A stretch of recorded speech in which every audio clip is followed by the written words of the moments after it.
Nigel Yalden, rugby caller for Radio Sport, of course, Newstalk ZB. So we're in Wellington. Beautiful day here today. Mate, it's just been stunning. We've been very much spoiled with the weather, it's fair to say. They say you can't beat Wellington on a good day, and the last couple of days I think it's proven that in spades. Hey, are you looking forward to the game tomorrow? Yeah, I am. I mean, it's been an interesting week. You always find out a little bit about people when they go through adversity, and what we've clearly seen from Wales is they've had to go through a lot of adversity. The test last week, having to go through what they've gone through before, be so good for 60 minutes and then have that final 20-minute lapse again, and then what happened on Tuesday in Wellington, in Hamilton, which I don't think anyone was really expecting. So we're going to find out a lot about the strength and the character, not only of the players but also, I guess, of Warren Gatland and his coaching group too. That underperformance in Hamilton, I was there for the game, listening to you guys, I must admit,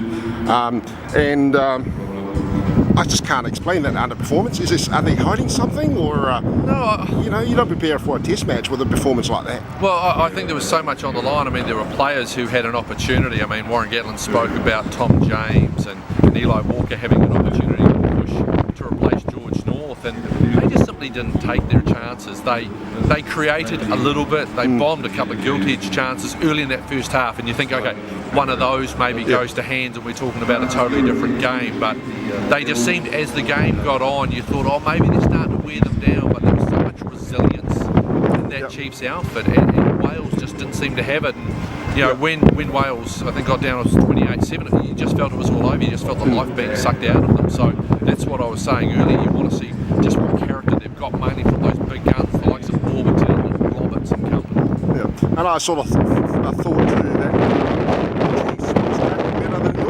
on Saturday. Yeah, they did. I mean, they really scrambled so well, because that period where Wales got real good continuity, I think they had about 3 or 4 lots where they had sort of 12, 15, I think at one point they got up to 20 phases of one of those plays. They were stretching them, and when they did briefly break, the cover defence was so amazing. Good. And Dave Rennie will tell you, Wayne Smith will tell you, defence is all about attitude, and the Chiefs had great attitude on Tuesday night. Tomorrow, how do you call a game? I mean, you're a professional rugby caller.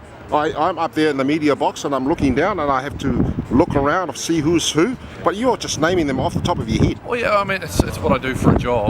And the thing that calling test match rugby is easier from the point of view that you know the players, because you see them week out and week out playing Super Rugby. And so you do get to, even the Welsh guys, you get to see them through Six Nations and those tours that we go on at the end of the year. So you recognise them. You'll know that Jonathan Davis always wears a grey headgear. You'll know that Sam Warburton's actually got quite a prominent chin.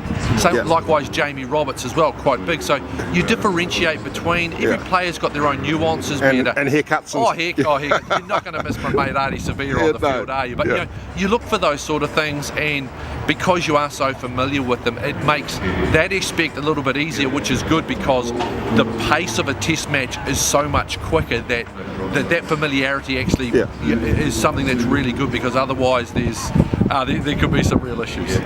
So, okay, yes, you're going to give us a score. What's your call for tomorrow? No, I don't do scores. I learned that lesson very harshly in Cardiff in 2007.